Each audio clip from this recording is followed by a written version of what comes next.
This is the new Hyundai Ioniq 5 and it's a little bit like US Open tennis champion Emma Raducanu because it's one ace Grand Slam smash of a car. It's also very clever and good looking. That's actually not my personal opinion. I'm a middle-aged dad. I have no opinion on that. It's the view of one of my members of the team who's much younger.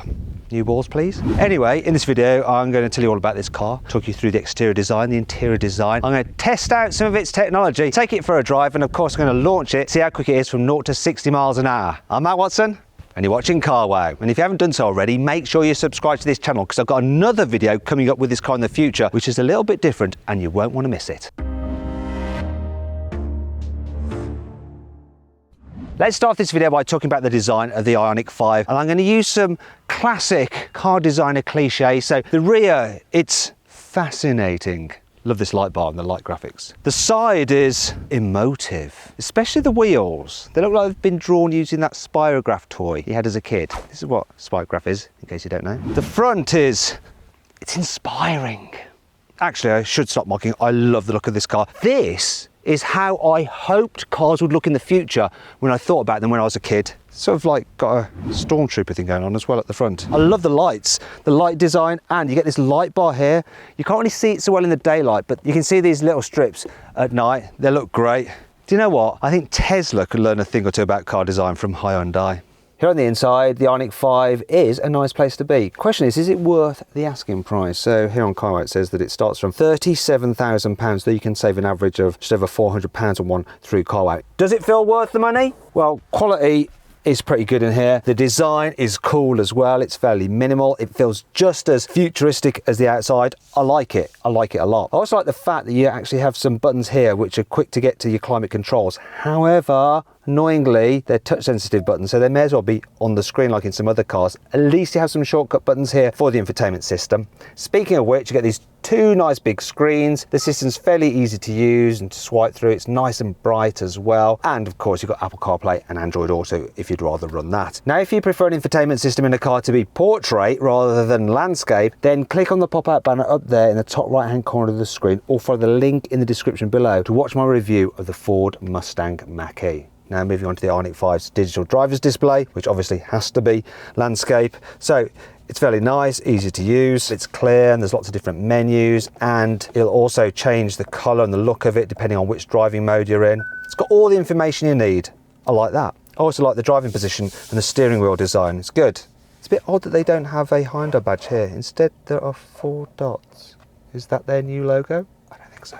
But there is a lot of adjustment in the seating position, so if you're big or small, you should be able to get comfy when you're driving. What about if you've got lots of stuff? Don't worry, there's so much storage in here. This is a built from the ground up electric car, so there's not all the stuff like prop shafts to send power to the rear wheels or exhaust or stuff. There's loads of space. I can slide my feet through there and like pick my front passenger. Don't know why I do that, but you do get all this extra storage here. Look at that, so you can fit your bag under here if you want to. Got more storage under there, big cup holders, perfect for cups of coffee. There's some more storage down there. Also, door bins, they are big, look, they can take a big bottle, and you should check out the glove box, or should I say glove drawer. Look, it's a huge drawer, massive. That's good. Connectivity is pretty good as well. So you've got USB down there, got 12-volt charger there if you're old-fashioned. Actually, I don't know why they've got that. Then you've got 2 USBs there as well, and of course a wireless charging mat on this particular car. Impressive. 2 last things to show you. I love the fact this car has a huge vanity mirror, which is perfect if you're very vain like me. Also, I like the way they put the plus and the minus on the accelerator and brake pedal. Plus to accelerate and minus to decelerate.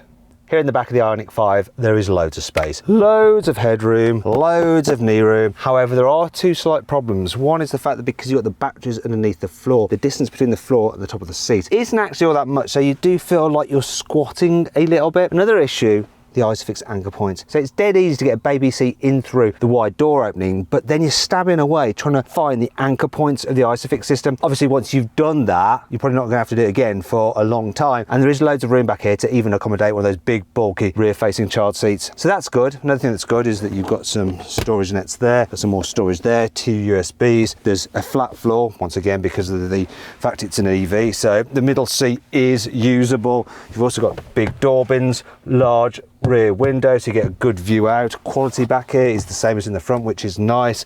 And look, you do have an armrest though. It is a shame that you got the cup holders there, so you end up putting your arms in them. Oh, look at this as well. Look, you can recline the seats and you can slide them forward if you want to create more boot space. Speaking of which, the boot capacity on the Ioniq 5 is 527 litres. Still, this boot is a nice square shape and there's not much of a load lip, so you can easily slide things in and out. Do you like my little Hyundai shopping bag? Other features, bit of can't get it up. That's what she said. Underfloor storage there where you can hide your cables away, that is handy. And look, we have the load cover there to hide things away at a sight, but it's, I'll tell you what, it's a little bit annoying. You know what's going to happen now? It's getting thrown.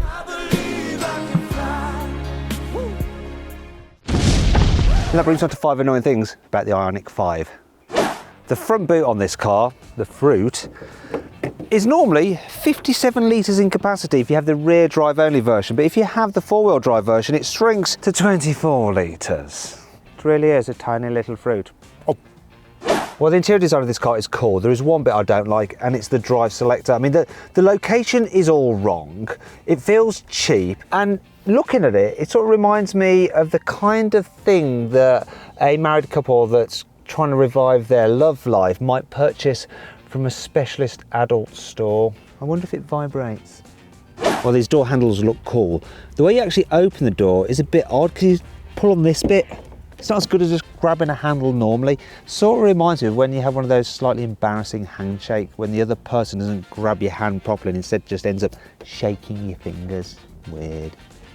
Considering this is such a high-tech modern car, why have we got old-fashioned USBs and no new USB-Cs? Can you explain that to me please, somebody? The location of the rear view camera is quite low down, so it gets covered in road grime, and annoyingly there is no special washer like you got on some other cars to clean it off, so you end up with a view like that. But that brings on to 5 good things about this car. Honest.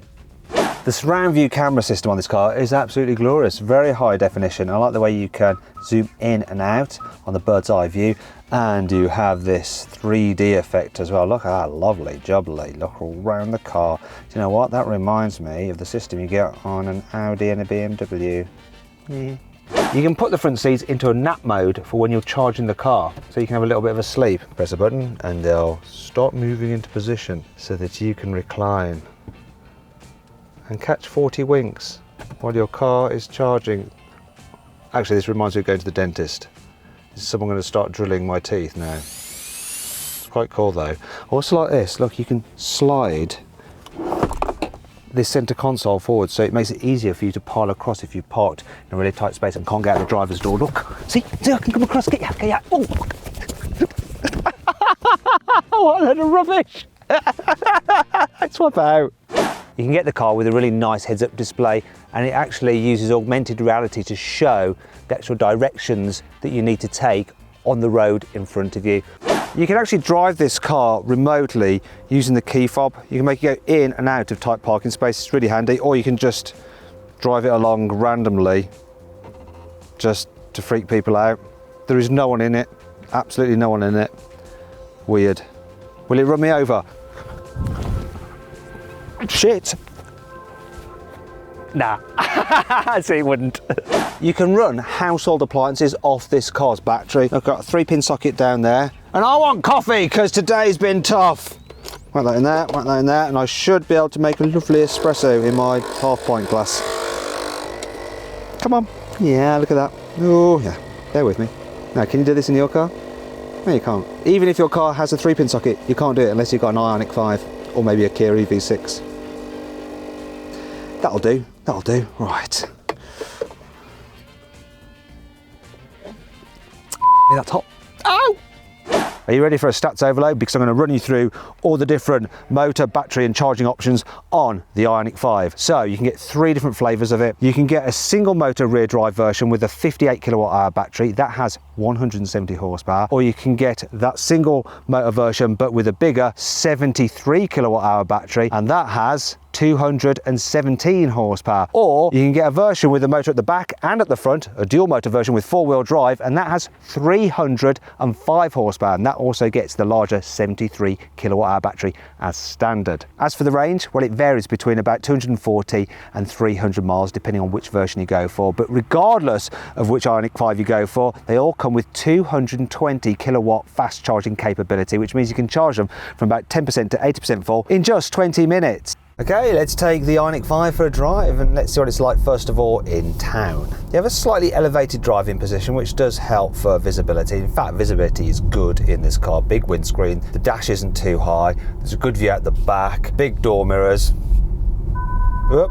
That's the safety systems. Thought I was going to crash into that car, although I was fully aware of it, but it's better to be warned than to have an accident, surely. As for the suspension, well, I'm just going to go for some potholes and manhole covers. There's a little bit of suspension noise and a little bit of a thud every now and again, but actually it's pretty blooming comfy, you know. It's good over the bumps. It's a relaxing car. Then there's a turning circle, so I'm going to do UE here. A little U-turn, because I don't want to go this way anymore. I'm bored of it.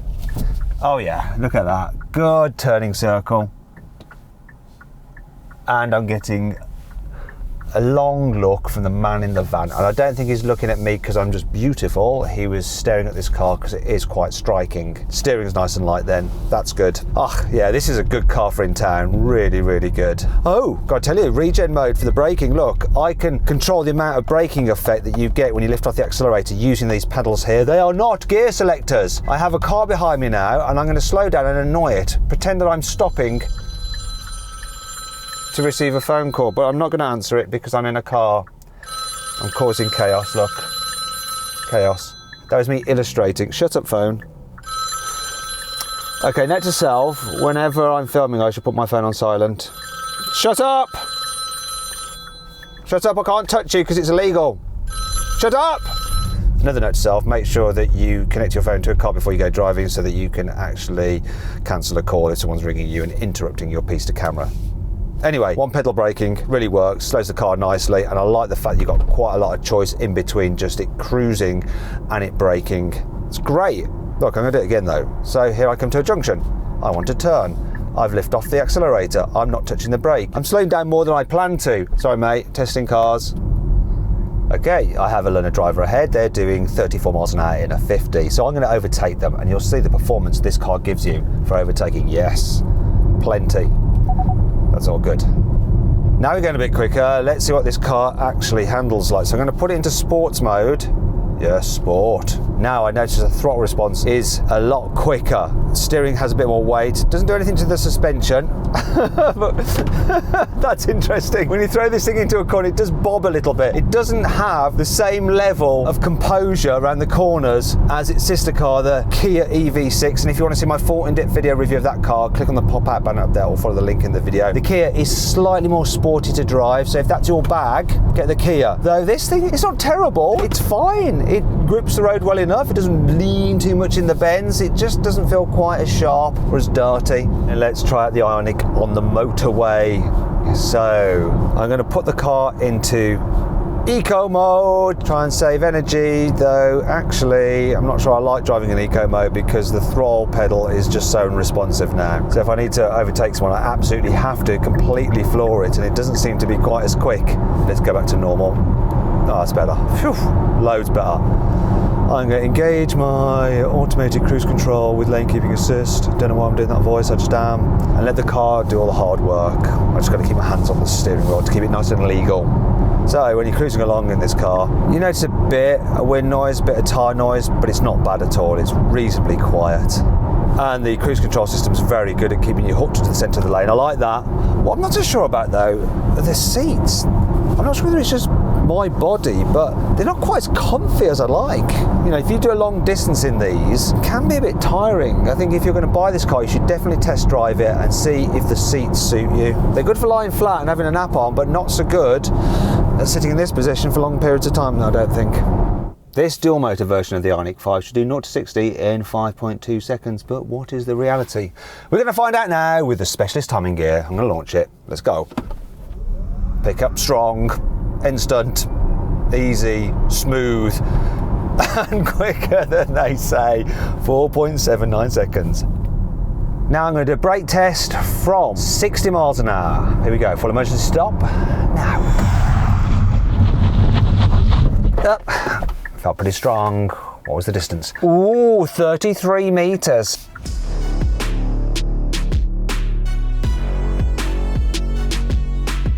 So then, what's my final verdict on the Hyundai Ioniq 5? Should you avoid it? Should you consider it? Should you shortlist it? Or should you just go right ahead and buy it? Well, I reckon you should just go right ahead and buy the Hyundai Ioniq 5. It really is a fabulous and great looking electric car. I hope you all enjoyed the video. If you did, please give it a like. If you click on those windows there, you can watch some more videos. And if you click on that box there, you can go to CarWow to see how much money you can save on your next car. Thanks for watching.